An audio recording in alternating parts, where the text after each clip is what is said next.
이번 라운드 프리미어리그에서 토트넘이 최하위 사우스햄튼을 만났는데 한국 시간으로 월요일 새벽 4시에 펼쳐지는 경기입니다. 토트넘이 최근 경기 결과 자체가 최근 7경기에서 1승 2무 4패를 기록하고 있습니다. 최근 한 달간 승리한 경기가 맨시티전 단 한 경기밖에 없거든요. 그만큼 토트넘 입장에서는 아주 심각한 시기를 맞이하고 있는 거고, 프리미어리그 순위표를 봐도 토트넘이 현재 11위에 머무르고 있습니다. 승점 20점인데요. 몇 라운드 전까지는 토트넘이 한 번만 승리하면 유럽 대항전에 올라갈 수 있다, 이런 가능성이 바로바로 있었지만 이제 토트넘이 약간은 승점 차이가 벌어져 있어요. 유럽 대항전에 나갈 수 있는 브라이튼이나 본머스, 이 팀들과의 승점 차이가 이제는 4점 차이로 벌어져 있습니다. 한 경기 이상 차이로 벌어져 있기 때문에 여기서 더 승점 차이가 나면 토트넘 입장에선 곤란하거든요. 그리고 사우스햄튼도 상황은 비슷합니다. 현재 리그 20위 최하위를 기록하고 있기 때문에 울버햄튼과의 승점 차이도 4점 차이가 나고 있는 상황이라서 현재 프리미어리그가 거의 절반 정도 온 상황에서 이제는 승점 차이를 어느 정도 좁힐 수 있어야 강등권 싸움을 할 수가 있겠죠. 그런데 여기서 토트넘이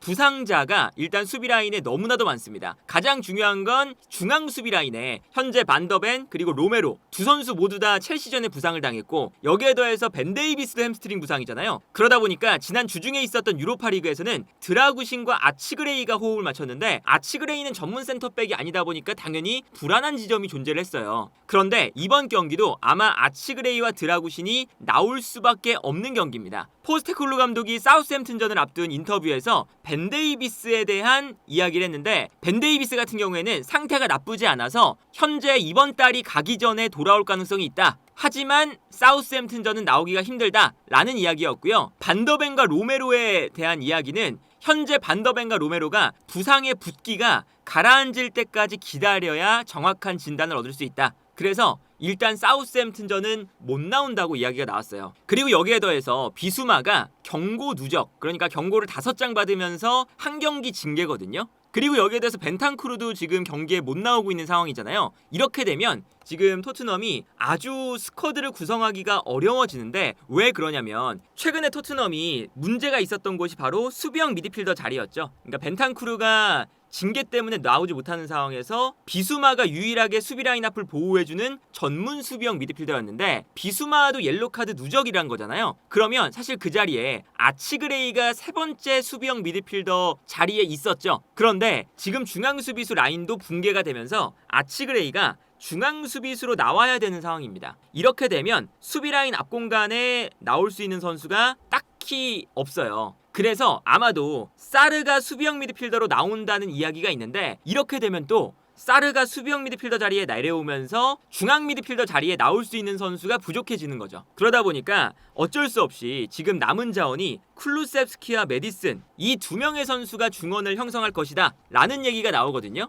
지금 현재 토트넘의 미드필더 라인을 보면 비수마와 벤탄쿠르가 나오지 못하는 상황에서 중앙 미드필더로 나올 수 있는 선수는 아치그레이가 중앙 수비수로 나와야 되기 때문에 쿨루셉스키, 사르, 메디슨, 베리발 4명의 선수만 남아있는 상황이라고 볼 수가 있겠습니다. 그리고 이 선수의 구성 자체가 수비 라인 앞을 보호하는 전문 수비형 미드필더는 없기 때문에 또 거기서 약간의 문제가 발생을 하겠죠. 그래서 이번 경기는 수비 라인 앞에서 사르가 수비형 미드필더로 나왔을 때 얼마나 수비 라인 앞 보호를 잘해줄 수 있느냐, 그리고 중앙 수비 라인을 구성할 때 아치그레이가 드라구신 옆에서 얼마나 안정적인 수비를 보여줄 수 있느냐, 이 두 가지가 토트넘 입장에서는 매우 중요하다고 할 수가 있겠습니다. 물론 사우스햄튼이 최하위이기 때문에 사우스햄튼을 상대할 때 조금은 공격적인 구성으로 나와도 괜찮지 않느냐라고 할 수도 있어요. 그런데 재밌는 건 뭐냐면 사우스햄튼의 축구가 이 토트넘의 축구를 공략할 수 있는 지점이 분명하게 존재합니다. 그래서 이 사우스햄튼이 지금 순위가 최하위권에 떨어져 있잖아요.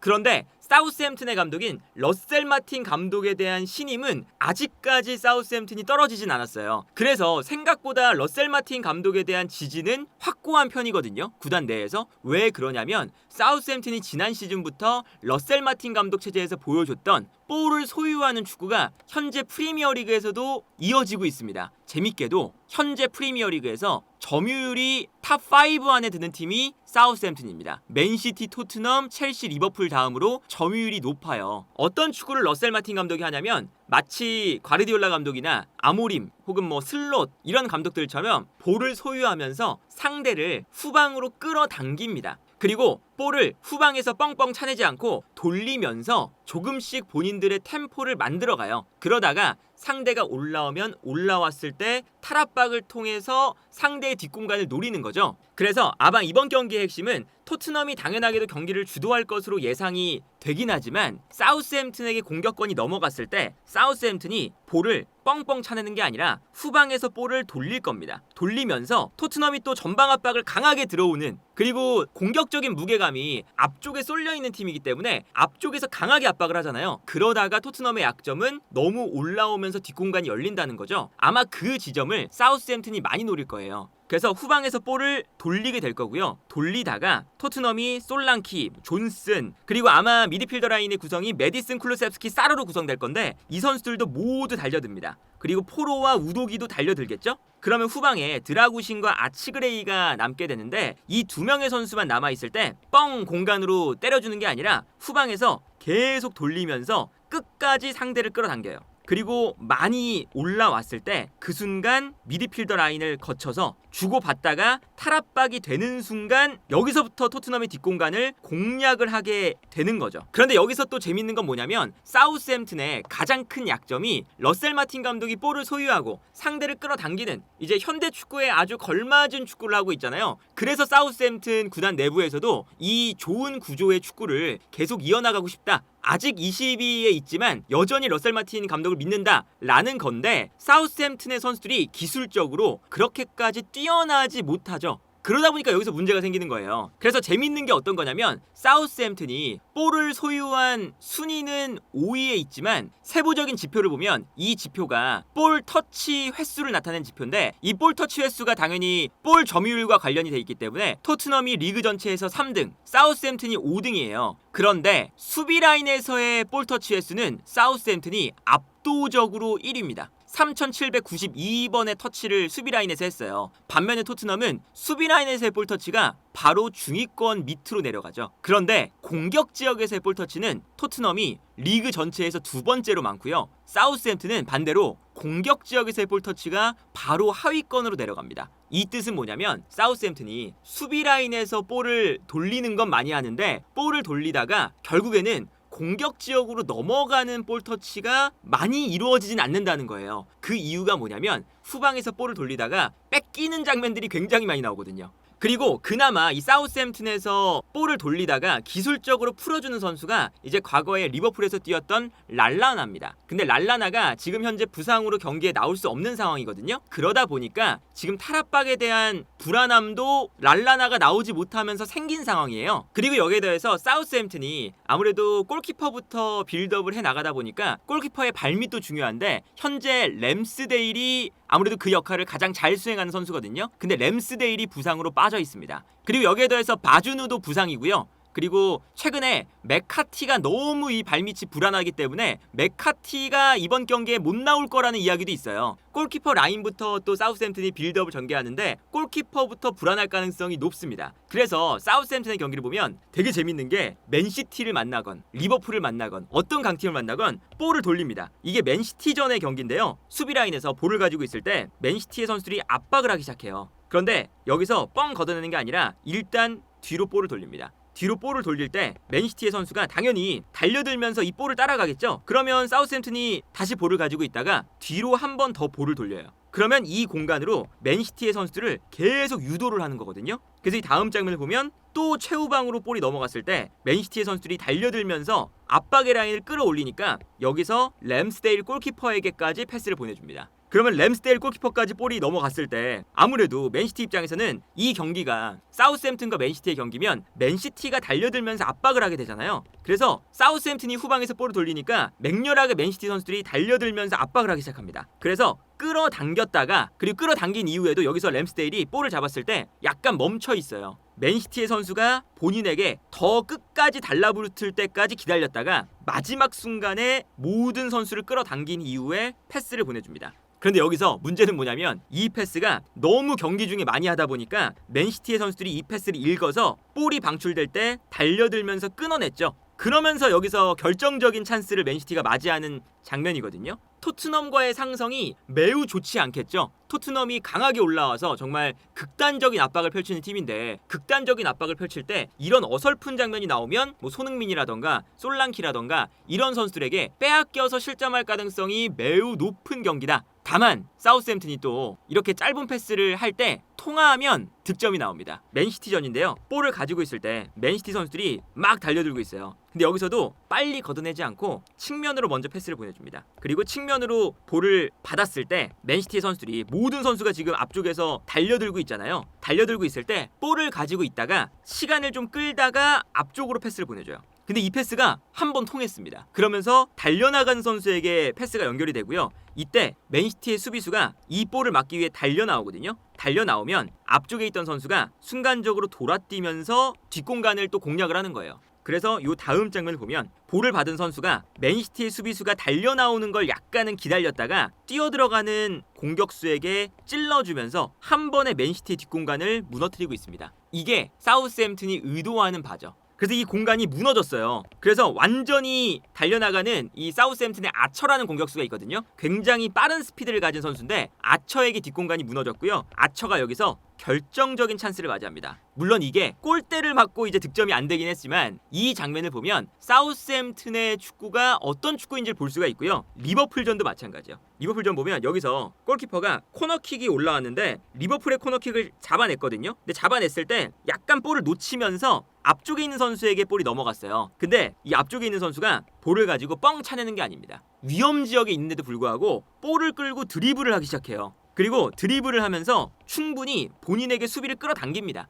그러니까 리버풀의 선수들이 달려가면서 한쪽으로 쏠리잖아요. 그러면 그때 측면으로 달려나가는 선수에게 수비를 다 끌어당겨 놓고 찔러주는 거죠. 그리고 달려나가는 선수에게 패스가 연결되면서 또 앞쪽에서 달려나가면서 리버풀의 선수들을 또 끌어당깁니다. 그리고 이렇게 끌어당길 때 반대편에 공간이 생기고요. 이 공간으로 사우스햄튼 선수들이 달려나가는 거예요. 그래서 또 수비를 끌어당겨 놓고 달려나가는 사우스햄튼의 선수에게 방향 전환을 시킵니다. 이게 한 번 탈압박이 또 됐어요. 그러면서 반대편의 이 넓은 공간으로 볼이 넘어가면서 완벽한 또 찬스를 맞이하게 되죠. 그리고 이때 리버풀의 또 수비수들이 달려드니까 여기서도 끝까지 볼을 소유하면서 지켜내다가 수비수들이 본인에게 다 쏠릴 때 또 공간으로 침투하는 선수에게 패스. 여기서 사우스햄튼의 멋진 역습에 의한 득점이 나옵니다. 사우스햄튼이 맨시티를 만날 때나 리버풀을 만날 때 경기에서 지긴 했지만 그 경기에 대한 평가가 나쁘진 않아요. 그렇기 때문에 러셀 마틴 감독이 칭찬을 받는 거겠죠? 사우스햄튼의 이 선수 구성을 가지고 이런 강팀들을 상대로 끌어낸 다음에 뒷공간을 공략해서 득점을 결국 만들어내는 축구를 한다. 이거거든요. 물론 그 중심에 있는 선수 중에 이제 랄라나라던가 램스데일이 이번 경기에 나오진 못하지만 앞쪽에 이 사우스햄튼에 주목해봐야 되는 공격수들이 있습니다. 아처라던가 암스트롱 혹은 측면에 있는 디블링이라는 선수가 있어요. 이 선수들이 매우 저돌적이고 뒷공간으로 뛰어들어가는 움직임을 아주 잘 가져가는 선수들입니다.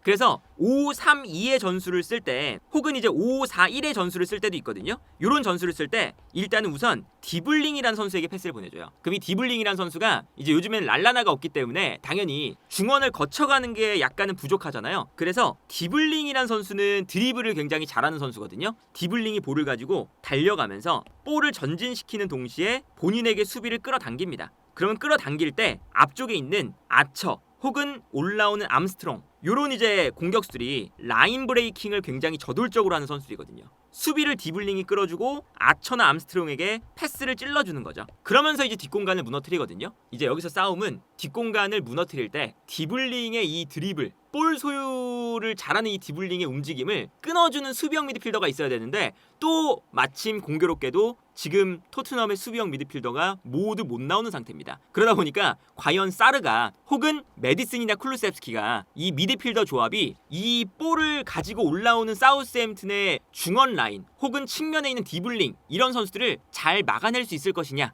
이게 첫 번째고, 두 번째는 디블링을 못 막아냈을 때 뒷공간을 뛰어들어가는 아처나 암스트롱의 저돌적인 움직임이 들어갈 텐데 그 저돌적인 움직임을 과연 반더벤 로메로가 없는 그리고 벤 데이비스까지 없는 그런 수비 라인이 드라구신과 아치그레이가 잘 막아낼 수 있을 것이냐. 특히나 아치그레이는 전문 수비수가 아니기 때문에 저런 경합 상황에서 굉장히 약한 모습 보여주거든요. 그래서 결국에 이 경기가 서로에게 약점을 공략할 수 있는 기회도 좀 있고요. 본인들의 강점을 발휘할 수 있는 경기이기도 해요. 서로의 약점이라 함은 토트넘의 뒷공간 그리고 수비라인 앞공간이 불안하기 때문에 사우스햄튼은 본인들의 강점을 활용해서 뒷공간을 공략하는, 토트넘을 끌어올렸다가 탈압박이 되는 이런 과정을 기대해 볼 수가 있는 거고, 반면에 토트넘은 사우스햄튼이 볼을 소유하는 걸 즐기지만 거기에 약간은 어설픈 볼 소유가 있기 때문에 토트넘의 강점이라고 할 수 있는 극단적인 압박, 과감한 이 압박을 통해서 볼을 빼앗아 온다면 오히려 토트넘이 득점을 기록할 수 있는 기회가 많아질 거고요. 그래서 이 경기가 서로에게 아주 상성이 있는 경기인 만큼 일단 경기 자체는 매우 재밌을 거고, 그리고 이 두 팀이